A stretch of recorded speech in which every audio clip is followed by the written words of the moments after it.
So look, you recently outed yourself as a creator on LinkedIn. I think you finally succumbed to the realization that that's actually what you are. But why didn't you sort of perceive yourself as that beforehand? So I don't know if you've experienced this, but in the circles that I feel like I've run in the B2B marketing world, the word creator is a bit icky. Like I'm in like Mm. a Slack group. It's like a very new Slack group with like 20 people that you probably know, and that Hmm. these are like people that when I first started on LinkedIn, I was like, oh, these are like the marketing people, you know? And I Hmm. got invited into this Slack group, which was cool. And someone mentioned the word creator, and I was like, oh yeah, I'm really struggling with this word. And she was like, yeah, I'll never ever call myself it. And I was like, right, yeah, like Mm. totally.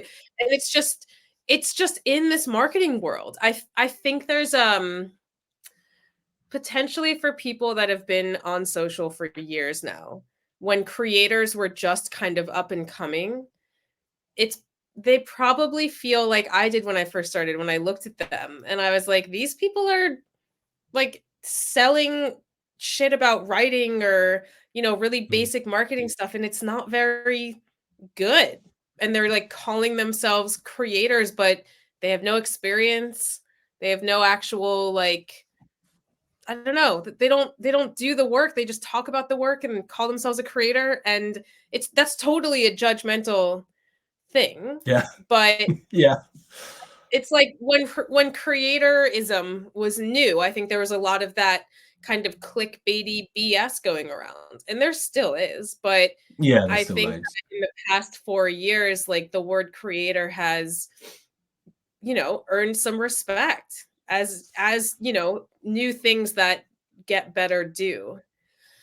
And I think there's Mm. like an old guard of marketers that are also sort of creators that are just like, I'm not that. Like I'm this. I have the experience to back it up. Like I know what the hell I'm talking about. Like I'm not a creator. I am a professional, you know? And Yeah. I'm like, I don't know, like I feel like I fall in the middle because I started as a quote unquote professional, marketer. And but Hmm. like most of my friends online are creators and they're really fucking smart and awesome and good at what they do. So it's like, why am I attaching negativity to this word when everyone that I know that's a creator is awesome?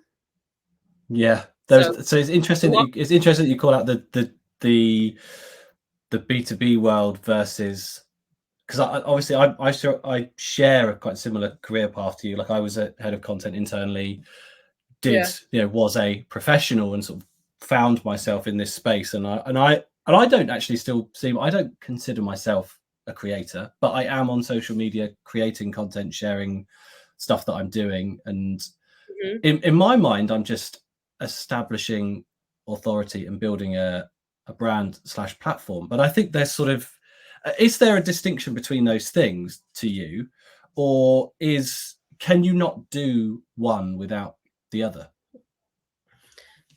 It's hard. Like that's the struggle because I think people that are consultants or freelancers or, they do gigs, or they're Mm. advisors, that's I don't know if it's like their primary income stream, but probably that's where most of their money comes Mm. from.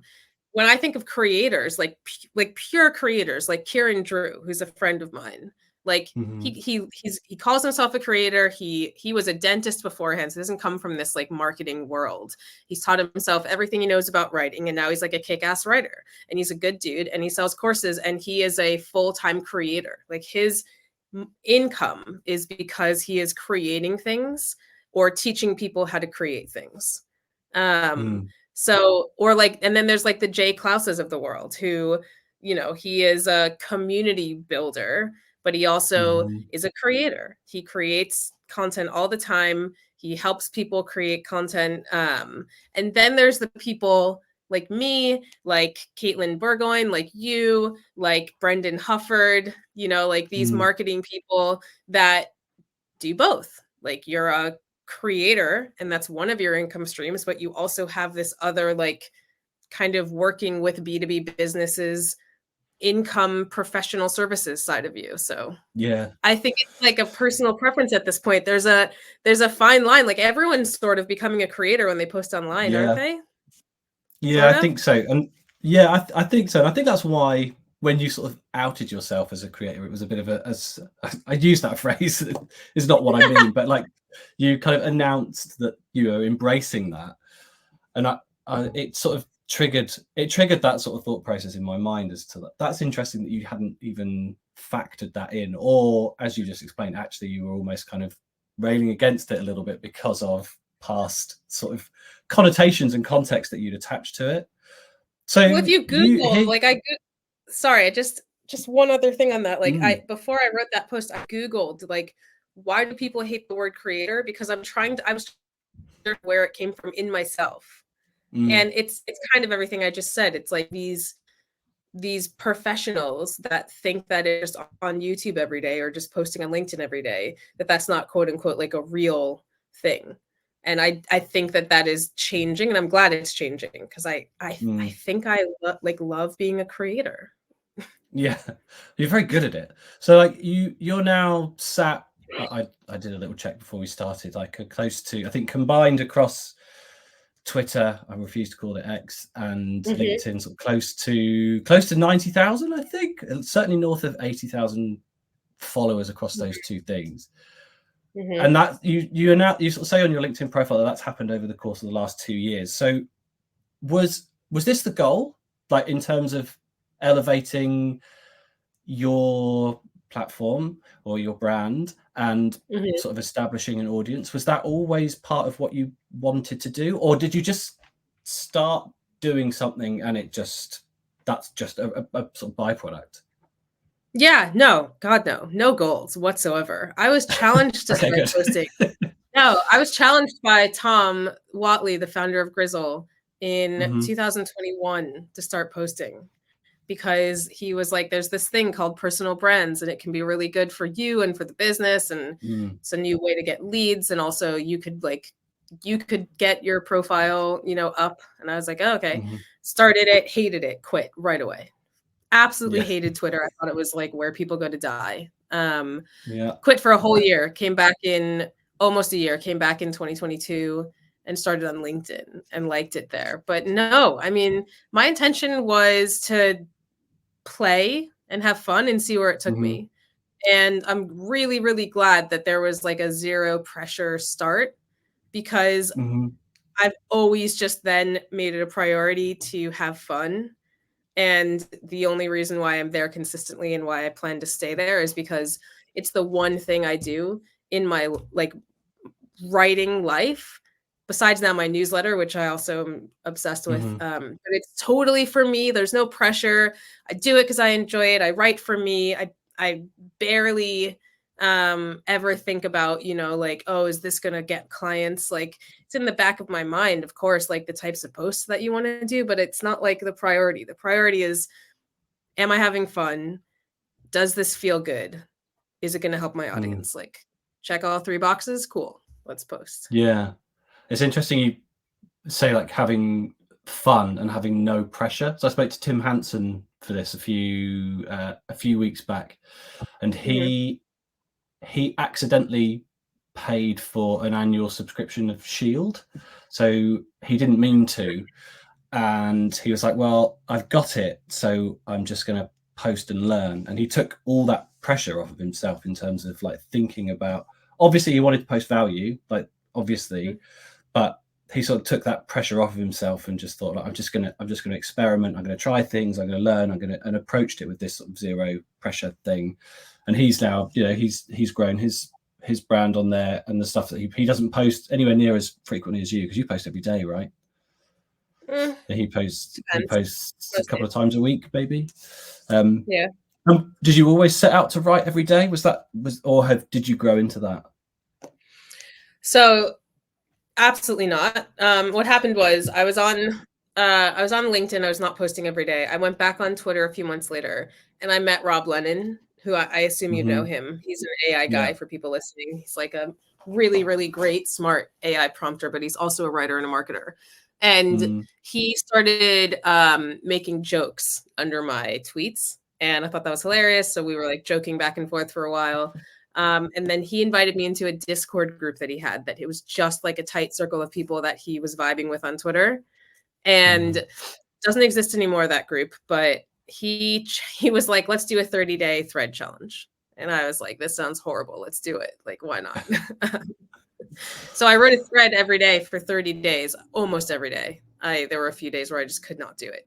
It was absolutely exhausting, but it was like going to like spring training, or I don't know if you guys have that there. That was totally an American sports reference, but it was like training for something. Yeah. And it made me realize that if people get used to seeing you here and they get used to value that you're delivering, they're going to look for it and get excited by it. And it kind of unlocked something for me. And I was like, okay, I'm not going to force myself to do this every day, but it does feel good to show up here often, and people are clearly getting value from it. So I think that's what kind of got me into that consistency, was just forcing myself to do it. Yeah, there's a lot to be said for power of consistency. And like my dad always used to say to me, he did marketing way before sort of the internet and all of that. He's in his 80s now, bless him. But like he was in charge of like pretty big budgets for pretty big brands at the time. And he came from an advertising background, worked in some of the advertising agencies in London during the heyday of just having a client card that you were told to go and treat clients to. You can't do that anymore, but some incredible stories which I'll tell you another time. But his whole thing was that actually it says quite a lot about you in some respects if you're not present at things, even just being there and posting a little something. Or for him it was like being at a trade show. And I think it's less of a thing nowadays, but back then it's like if he wasn't there, the team wasn't there, the company wasn't there at these big events, big shows, wherever they were supposed to be, that would set tongues wagging. Like, why aren't they here? What's going on? Things aren't right. That kind of thing. And I think there's in social where people expect to be connected to people and can be directly connected to people, not being there is, or certainly once you've established that pattern and that rhythm, like not being there can be a bit of an issue. So I was going to ask you actually, like sort of as a follow on, like, have you ever felt the pressure of having built an audience to post? Do you care about that? It sounds like you don't, because you just post for fun, but do you ever sort of feel like, oh shit, I haven't posted today? Do you get that at all? Yeah, sometimes, totally. Yeah. If it's weird, like when you get used to it, it feels like it's something that's just missing from it's like going to the gym, So if you have a really busy day and then you get to the end of the day and you're like, oh shit, I didn't go to the gym today. Like I'm gonna, I'm gonna get out of shape or whatever. Like it feels like that. It's not like a pressure of like, oh, like I didn't post and now my business is gonna tank. Like it's not that. It's more just like, oh, it's a habit that I do that I didn't do, so you notice it. But I like that's part of why I don't believe in consistency streaks. Like I know people do it because it helps them, and like to each their own. For me personally, in my personality, if I force myself to do something and I get to the end of the day and I'm not allowed to just give myself the grace of like, it's okay, you didn't do it. And I'm like gonna kill a streak, like that makes it less fun for me, because then it's pressure filled. So I don't put any of that stuff on myself. Like if I get to the end of the day and I haven't done it, I haven't done it. That's fine. If I'm going on vacation and I don't want to post for a week, I'm not going to post for a week. It's fine. Like that's just what it is. And so I think like for me especially, and I know there's a lot of people out there that feel like the pressure of having to show up. Like if you have a personality like mine, just try to, like, I would say make it something that's just, fun and no pressure. But at first you have to build the habit. Like that's the caveat. You have to build the habit so that you're used to it, so that when you don't do it, it feels weird. But then you have to give yourself grace if you don't do it. So it's like both ends of that are true. Yeah. And I noticed last week, because I think another sort of bad a characteristic of social media that has pluses and minuses is people only share their wins. And it can be one of those places that, can make you feel pretty shitty, because you just sort of look at all these people posting these amazing stories, and like even in the back of your mind that you know that you need to read them with a heavy dose of salt and what have you, it still can be a bit, oh Christ, like look at all these people that succeeding and flourishing. And I noticed last week you posted a really nice honest post about building in public has become winning in public. I think you said that your friend said, and that's very true. So how do you encourage, or would you actively encourage people to share more, not the failures, but like to at least sort of be more open and honest and embracing those kind of the realities of what doing this line of work, or like trying to grow a business and a brand is like? Yeah, totally. Every time I read that type of like, I'm having a hard time doing this, or, I've posted for this many months and I'm tired and I don't feel like it, right now, it makes me feel better because it makes me feel less alone. Like, look, doing this stuff is really lonely unless you have a community of people or like a large group text, neither of which I have at the moment, to chat about this. Like, it's really lonely work. And it's difficult when you scroll your feed and you see only good things, and when like that's not a reflection of reality, like, because then you get on calls like this or chats with friends in real life, and absolutely nobody has their shit together. Nobody. We're all anxious and worried and stressed, and happy and winning and but failing, and like, it's just that's part of why I don't really post on personal social anymore, because I was like, I'm just over this. And so I stopped that and then started this. And yeah, I feel it a lot, and I know everybody feels it a lot. There's a lot of imposter syndrome. There's a lot of stress, and it's hard because like you have to kind of try to toe the line. Like I want to show my expertise. I want people to know I'm good at what I'm good at, and I need to post so that people want to work with me if you're an entrepreneur or a full-time creator. But like, it's funny. It's in the moments of vulnerability, and this didn't work out for me, that I seem to get the most follows or DMs, or people feel connected to me. So it's just like, I wish that we could all just be a bit more human on these, because we're all craving it. Like, we all want that. So I don't know. I'm trying to hold myself accountable to it too. Yeah, it's a very weird thing in that we know that what we're reading isn't true, and that there for every success you read, there's probably 5 or more failures that have sort of built to that point. And you still kind of go through those moments every time, just being like, and like you said, then it's like, well, if I do post this, what does that actually say to my potential clients? Am I actually signaling that I can't do it? And you don't want to do that, but you also do want to have that sort of human and personal connection. It's I don't know how to thread that needle, and I've definitely over the last sort of couple of months, as I've sort of mentioned to you, like, stuff's been really difficult in my personal like background and stuff. It's not been stable at all, and I've shared a couple of times about that, and then I sort of had that moment afterwards, and like, the post perform well and people do reach out, but afterwards you sort of think, what does a target client think of that? And that is such a shitty way to think, but it's so hard. It's so hard to kind of sever that thinking. You know what has helped me? I've decided I don't want to work with people who would read that and not like it. Yeah, that's fair. That is fair. I'm guessing that probably comes from and here I am projecting, a maybe slightly more privileged position than I, in that at the moment I'm still very much in a point of like saying yes to work.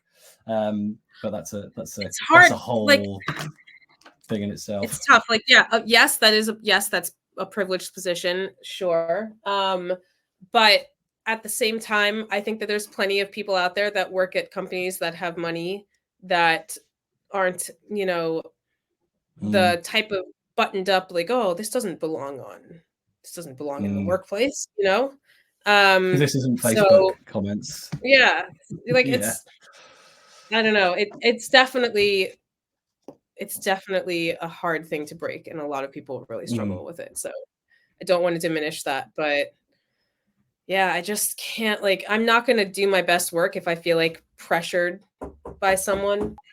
So let's just slightly pivot slightly, because I think one of the things that you have done well over the last sort of 6 to 12 months is kind of take what you've done and what you know and created courses, ways and means for you to, for lack of a better phrase, monetize your audience, but offer people that follow you further ways to engage and you to add value to their lives and stuff. So can you talk me through, you've got three courses now, I believe. Like, can you talk me through them? Like, quickly just outline which one they are. And then I wanted to ask you, like, whether they existed, or they came into existence because of an opportunity gap that you sort of spotted in the market, or whether it was a fact of like, look, I'm getting asked these questions all the time, I'm going to create something.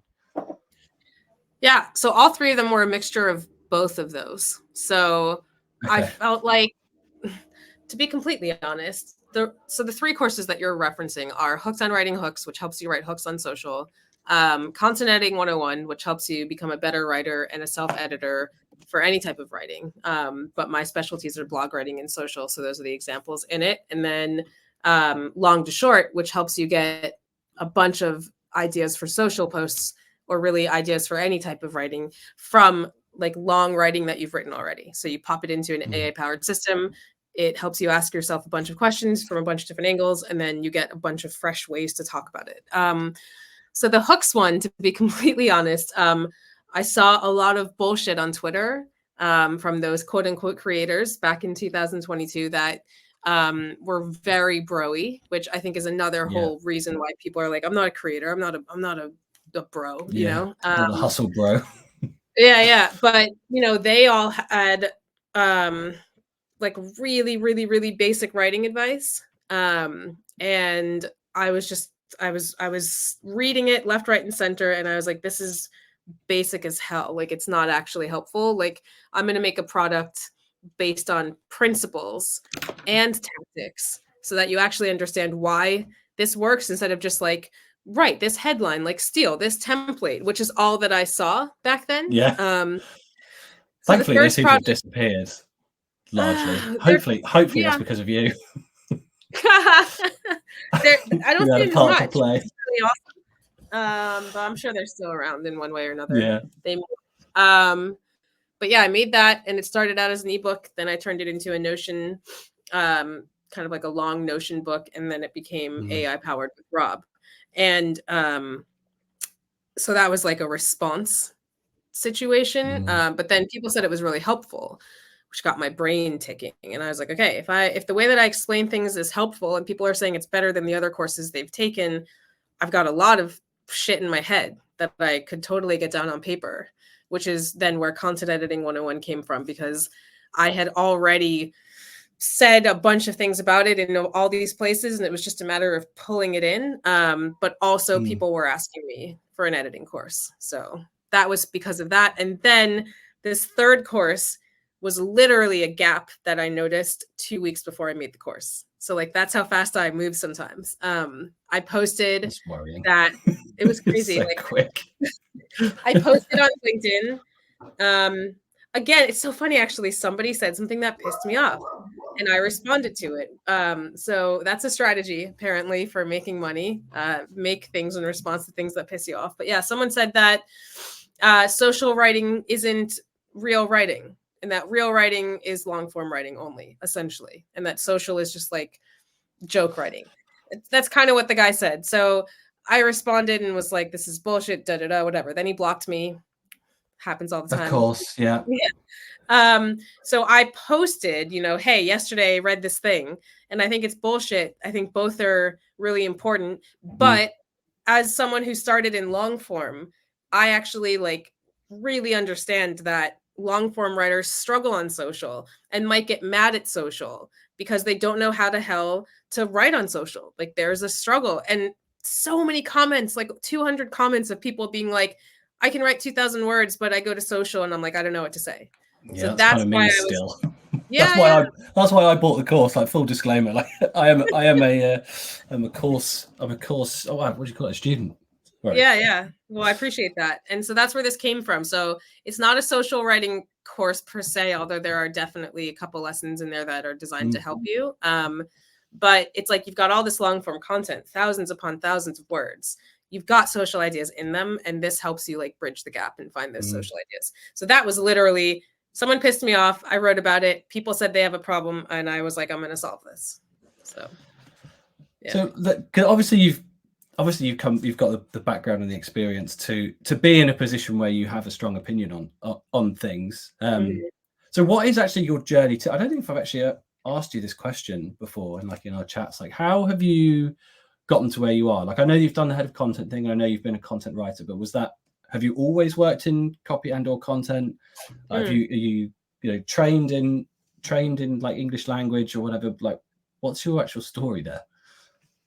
No, is the answer to all of the above.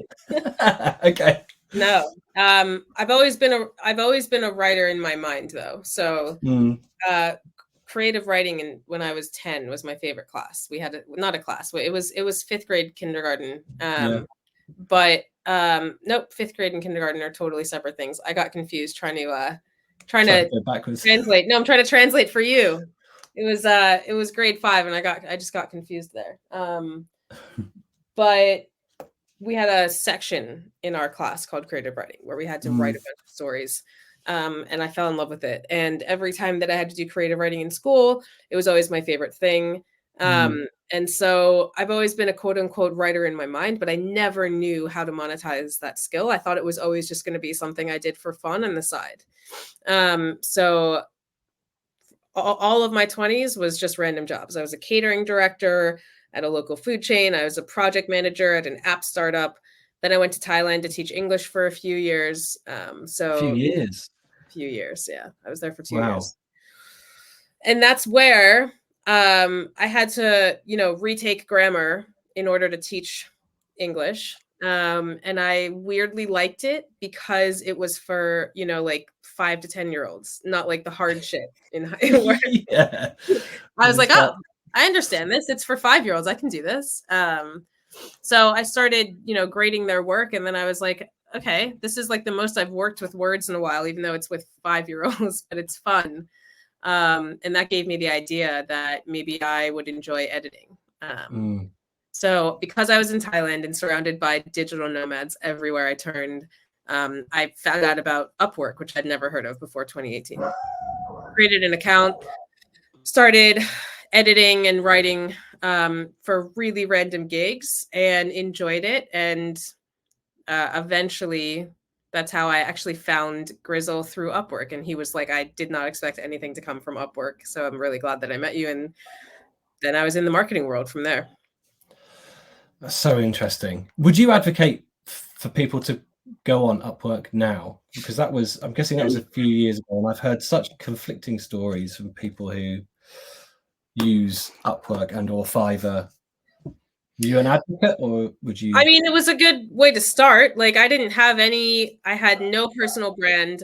Like I had no idea what any of it was. There was no other like avenue in for me. Like I needed really basic experience that I could charge. I think I got paid $30 for my first thing, so if you're in a position like me where you just like are okay, living in Southeast Asia, you don't need much money. You can just like get experience for basically nothing. Yeah, it's fine. But they take 20% and it's like a path to nowhere because you kind of it's like hustle like crazy. I was applying to like 50 gigs a day and getting like one. So it's absolutely exhausting. It's not the best. Some of the clients totally suck. I mean, if it was today, I would, build on LinkedIn or Twitter immediately. Try to figure out how people are reaching clients and try to get some low paid gigs that way, which would hopefully be paid a bit more than what I was getting on Upwork. I don't know. I haven't thought about Upwork really. I tell the story, but I don't know what the current climate is with Upwork. I was only ever on it from 2018 to 2019. Yeah, a couple of, because I think Jasmine Alec, for better or worse, is an Upwork stalwart. I'm pretty sure he's still on there and gets clients through there. Really? Which is, I believe so. Or if his posts are to be believed, which I think Eddie Schneider might have a point about one of those at least. So what was I going to ask you? Yeah. So what does the future look like for you now? So you now have 3 courses in the wild. I've just seen your post, your sort of quite raw, on the fly, sort of Loom video-esque. Talk me through that actually, because I haven't actually watched it, but it looks like you're sort of doing editing on the fly as kind of like a video overview for people. Is that what you're doing? Like live case studies? I'm doing like here's how I see this type of part of making the draft. And then here are examples of the way that I would work through it. And then how other people have told me that they work through it or that I've seen. So it's called Behind the Draft. And it's just like it's just a basic, behind the scenes of what goes into making a draft, what's bad, what's good, how we can all get a little bit better at it. And that is my first creator partnership. So that's with Butterdocs, and they have like pulled me in as a creator to do these weekly videos, which it's pretty cool. It's cool. Yeah, it is quite cool because it reminds me, or it has a similar sort of vibe to the cutting room. In from what I could just see in terms of like, obviously it's less in depth because like it's a sort of 5, 6, 7 minute video of like here's how and what have you. It feels like a good avenue in, and like because editing is happens behind closed doors with someone with just locked into the dark, like nothing else on or whatever. It's got these visions of people there with their red pens and what have you. Like it's sort of got this. Maybe this is just in my head, but it's sort of got an image to me of that kind of like just locked in sort of thing. So to see it out in the open and sort of experience it feels like a really good avenue. Like it makes me wonder why you hadn't thought about doing stuff like it before, or have you? I've thought of so many things. It's just a matter of it's just about time, like I had a full-time job up until 6 months ago, and then right when I left that, I was, trying to build this business that didn't end up panning out, but I spent most of my time doing that, and in any spare time I had, I was doing courses. So I'm just now starting to think, okay, like what else do I want to do? But I mean, I'm getting paid for this one, so that's nice. It's like the one thing I don't have to worry about getting paid for. Yeah, that is nice. Yeah, a good gig if you can get it. Yeah, fair play. Because one of the sort of things of this podcast is around sort of monetizing an audience, or like making your brand work for you. Did they contact you, or did you pursue it? No, they contacted me. Oh, that's even better. Yeah. So have you had other have you looked for others? Obviously now you've got one. Like have you sort of got the taste for like, oh, maybe there's some more stuff I could do there? Is that an avenue that you think you're going to explore in more detail, like doing partnerships? I think so. Yeah. The problem is that I've been approached for several over the years, and I only feel comfortable. I'm one of those people that only feels comfortable promoting things that I actually use and would fully endorse either way, whether I was getting paid or not. So when Butterdocs approached me, I was like, I don't know, let me go play with your product. And I think it's awesome. So I was like, this is an easy yes. But it's a weird thing as well. Like the rates for it, I'm still a bit confused on. There isn't like a lot of public documentation out there on like what people charge. So I feel kind of like really weird about all of it, because I'm like, I don't know. I just don't really know what to charge. There's no like, how there's like everyone's got like a freelance writing like rate report, like I need one of those for like partnerships and stuff, because it's just difficult. And I feel like I don't really know what I'm doing. And unless like the Butterdocs thing happens where it's the absolute right type of person and partnership, then I don't really, I'm just starting to think about it. So no, I haven't like approached anyone else about it, but I am open to those conversations. I think it's the best. We'll treat this as an advert. Yeah, that's a really good point actually, that you don't have It's like, what would you charge? Because Yeah, can someone please do a report on partnership pricing for people like that are trying to monetize brands? Like, I would love for someone to do that, please. That is a call for help. Yeah, there must be somewhere someone that's done something, but it feels like it all sort of happens behind. That's another Exactly. one No, that it sort of feels does. like Like, I've asked yeah, people that are big creators that are in my network, what is the deal with this? And they've like messaged me and we've talked about it privately, it but depends. it still depends on Yeah, all these factors. And it's like that doesn't, it's helpful, but it's not, you know? yeah. I guess the more that you get, the more of a time constraint you have. Classic supply demand stuff, you probably charge more for it, and Mhm. until it gets to the point where you go, oh, okay, they are going to pay me that. Maybe Yeah. I will ask for. Yeah, otherwise it does very much feel like feeling your way around a little bit. Yeah.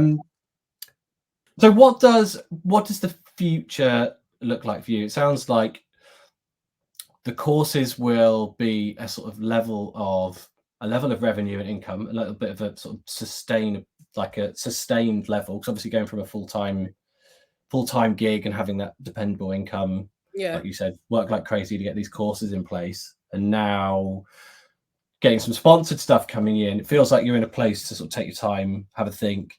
Have you got any designs or ideas as to what that might look like for you? Yeah. So I'm really trying to figure it out. It's funny, like I haven't given myself a lot of space to kind of stop and relax yet. I've got a planned break in like Mm, 3 months to give myself a minute to figure this out, but um it's funny, like part of why I posted yesterday or the day before about how it seems like everyone tells me I have my shit together. It's like I think because I've had success with these courses that people think I make like a lot more money than I do. mm, But I'm still in a place where I'm trying to figure out like a good recurring revenue model, and I am not there mm, yet. Like the courses bring in big chunks and that is nice, but mhm. I've had months where I make big chunks from a course and then zero the next month. Like, Yeah. so I'm still figuring it out. I'm trying to figure out like my email funnel systems and like cross-selling and upselling and all of that stuff so that I can get my courses to a place where they're actually bringing in good passive income. So that's like work in progress. Mhm, The creator partnerships are cool. If I could get a few more of those, that would be lovely.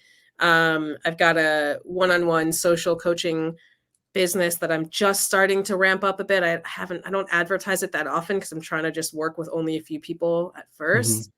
And I'm doing a part-time fractional editing role for Beam Content, which is another content marketing agency. Oh, I- yeah, Brooklyn Brooklyn's Nationals. agency. Yeah. I'm working with them 4 days a week for a few hours a day at the moment as well, because I missed long form. Like I realized I was like, it's been 6 months since I've edited anything more than like a couple hundred words and I miss it. So I just wanted to get back into that and see why I missed it, what I like about it, and if I want to do any type of like consulting work for Mm. long form companies. I just don't know. So in 3 months, when that contract is up, I'm going to take a minute and give myself some time to really think and reflect and like, okay, what do I actually want to focus on?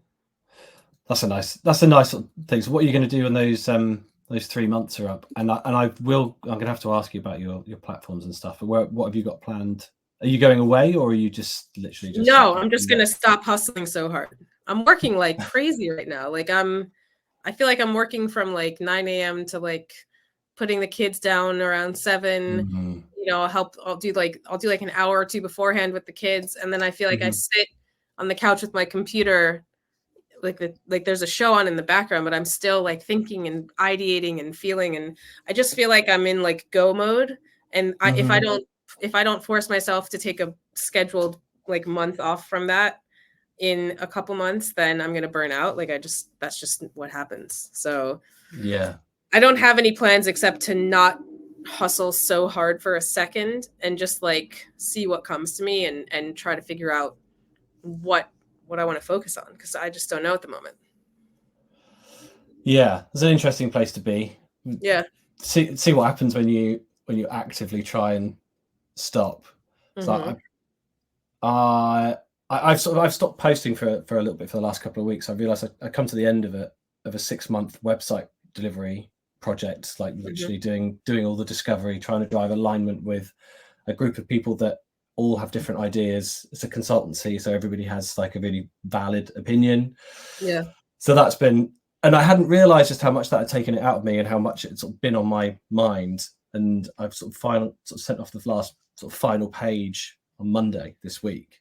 And just the idea of writing anything is just fun. I don't want to touch anything. Yeah, good. Clean breaks are good. Yeah, so I'm going back on it next week, but it's quite refreshing. And actually, I've started to like ideas have started to come back into my head again, which is really nice.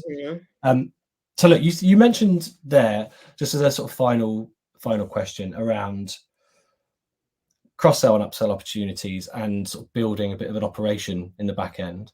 Like I've sort of worked in environments as head of content, as I'm sure you have, where there's a whole tech stack of stuff where it's like, oh, I know that if this happens, this happens, this happens. We've got emails that go out, but there's always a team to sort of deliver all of that stuff. And now you're doing it for yourself. I'm interested sort of how you're finding that, like doing all your own marketing and like the systems that you're looking to kind of put in place, and not necessarily looking for specific products, but if there's products that you love, like definitely give them a shout out. But just to sort of understand how you're thinking about approaching that and what that might look like from a creator's perspective. Yeah, so I don't have that many tools at the moment. That's another thing I'm thinking, like, what tools do I need that's going to help me in the future? I don't have a website. I have a ConvertKit account. So eventually maybe a website, and then I'll know like, oh, clicked on that. Maybe they're interested in that, but I don't have any of that right now. So right now it's literally people joining my list, and I'm just trying to like go from I don't have much at all to like a sophisticated welcome sequence. And then if you click on something, it's all going to be done through ConvertKit. So you click on something, and then that adds you to a tag where then you enter a different funnel because you were interested potentially in that. And then you'll get a funnel based on this and that and the other thing. And in terms of marketing, like there's a lot of different things in my mind about how I can market these courses. Like I think I should be running probably free webinars every once in a while to teach a part of what's in there and then generate interest in the courses. I could be doing a lot more repurposing. There's the newsletter that Cut the fluff. Yeah, cut the fluff. And I don't know. It's hard. It's like I need to do one thing at a time. So like right now my email funnels suck. So I'm gonna fix them, and then I'm gonna go to the next thing. That's where my head's at. Yeah, that's definitely good advice. I actually ended up paying someone to come and help me do bits and pieces when I sort of had a couple of big client wins. So I had some money, and the best way to sort of spend it was to invest it in just getting some rudimentary stuff implemented, because otherwise I would never have gotten to it. So that's always, and now I have a VA who helps me manage my admin, because otherwise I'd never get to any of my admin as well. So yes, I'm approaching that point.